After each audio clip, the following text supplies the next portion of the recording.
Bienvenidos a una nueva inmersión profunda, a una nueva sesión donde tomamos una pila de textos, notas y fuentes y extraemos el conocimiento más valioso. Así es. Para presentarlo de una manera fresca, quienes nos acompañan hoy en este análisis a fondo están a punto de embarcarse en un viaje intelectual fascinante. Muy fascinante, la verdad.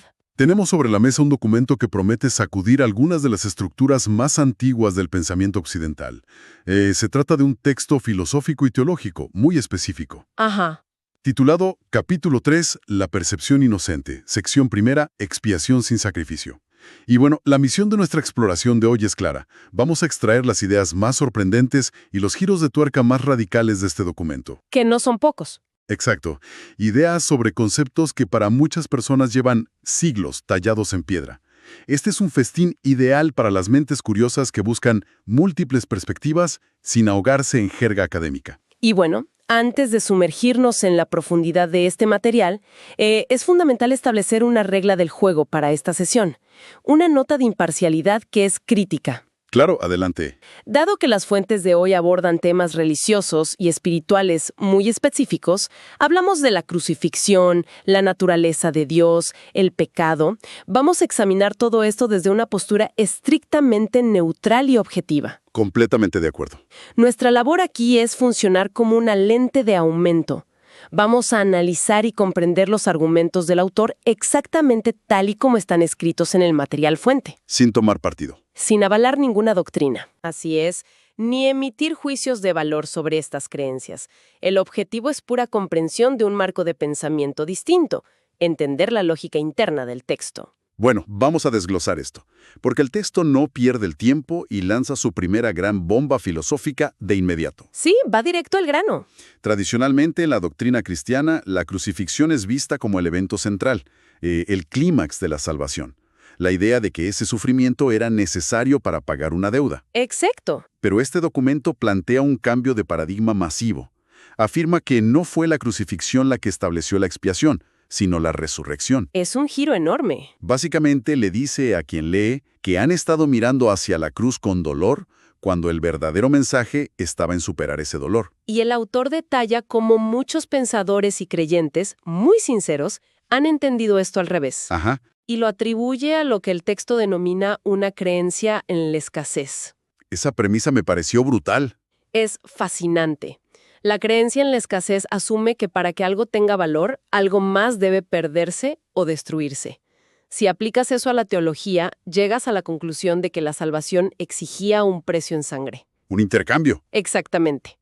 Pero el texto señala que ver la crucifixión como el evento central sugiere que Dios no solo permitió, sino que fomentó que su propio Hijo sufriera enormemente, solo por ser bueno. Lo cual suena terrible si lo piensas.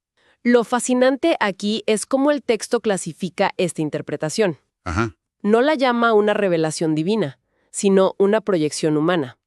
Tomamos nuestros propios miedos y sed de venganza y se los atribuimos a Dios. Proyectamos nuestras fallas hacia arriba. Exacto.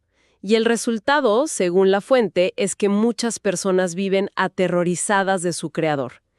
El texto afirma que esto ha infiltrado conceptos antirreligiosos dentro de las propias religiones.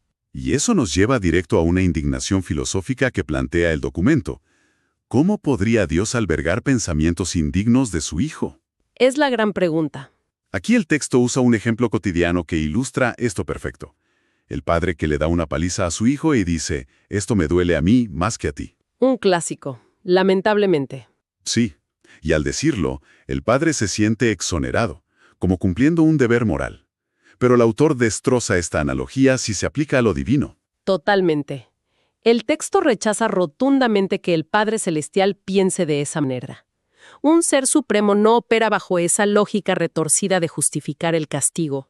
Claro. Si conectamos esto con el panorama general, podemos ver cómo, a lo largo de la historia, se ha intentado justificar la persecución. Las inquisiciones, las guerras. Así es. Se apoyan en esa percepción terrible de que si Dios persiguió a su propio Hijo por un bien mayor, entonces los humanos también pueden perseguir y castigar en nombre de la salvación. Es usar una premisa errónea para justificar el dolor, y aquí el documento ataca una frase famosísima. Mía es la venganza, dice el Señor. Una frase muy pesada. El texto la cataloga frontalmente como una percepción falsa. Asegura que Dios no cree en el castigo. No creó ese pasado malvado del que tanto se habla. Y lo más liberador, no lleva un registro de malas acciones. Exacto. No hay un libro contable en el cielo. Esa idea del registro desarma el concepto del karma punitivo. Si el creador no lleva la cuenta, el peso de la culpa desaparece. Aquí es donde la cosa se pone realmente interesante, porque el texto aplica esta lente a la historia de Adán y Eva. Otro pilar fundamental. Siempre se enseña que Dios se enfureció, rechazó a Adán y lo expulsó del Edén. Ajá. Pero el documento dice que ese es otro error de percepción. Dios no rechazó a Adán y lo echó.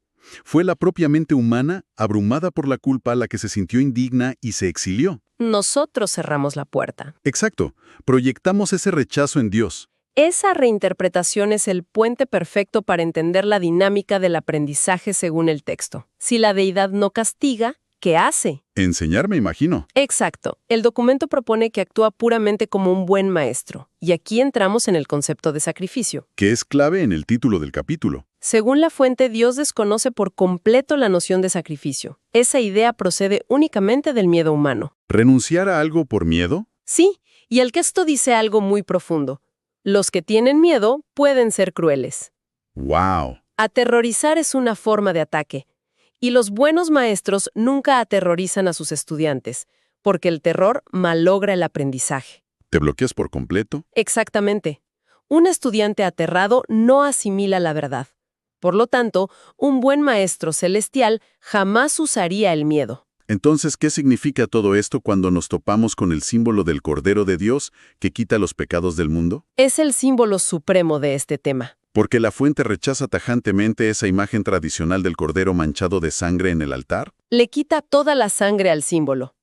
Al desentrañar el verdadero significado, el autor dice que el Cordero es pura inocencia. No es una víctima que sufre injustamente. ¿Y cómo define esa inocencia? Es pureza mental. El texto evoca la imagen del león y el cordero juntos en paz. Esto simboliza que la verdadera fuerza del león y la inocencia absoluta del cordero no están en conflicto. Son compatibles. Más que compatibles, son lo mismo. Una mente pura e inocente conoce la verdad con claridad, y exactamente ahí radica su fuerza. Nunca confundiría la destrucción con la inocencia. Me maravilla esa definición que da el texto. Postula que la verdadera inocencia es incapaz de sacrificar nada. ¿Así es? ¿Por qué? Porque dispone de todo y solo se esfuerza por proteger su plenitud. Es una lógica aplastante. Si ya estás completo, sacrificar un pedazo de ti no tiene sentido. La inocencia opera desde la abundancia total, no desde la carencia. Esto plantea una pregunta importante para todo el análisis. Si la inocencia lo tiene todo y no necesita sacrificios, ¿qué es entonces la expiación? Buena pregunta. El texto explica que en un estado de inocencia o gracia, el significado de la expiación es obvio y no tiene ambigüedades, porque existe en la luz. Ya no es un contrato de sufrimiento. Exacto. La conclusión teológica aquí es que la expiación irradia verdad. Es el epítome de la mansedumbre y derrama solo bendiciones, nada de castigos. Y eso nos regresa a la resurrección. Claro, la resurrección es la demostración final de que nada puede destruir a la verdad. Enseña que el bien puede resistir cualquier mal, igual que la luz disipa la oscuridad simplemente al existir. Haciendo una síntesis de estos puntos clave, es un desmantelamiento total. Empezamos viendo que la verdadera fuerza está en la inocencia, el león y el cordero en paz. Así es. Desmontamos a ese Dios que exige sufrimiento. El Padre Justiciero. Exacto.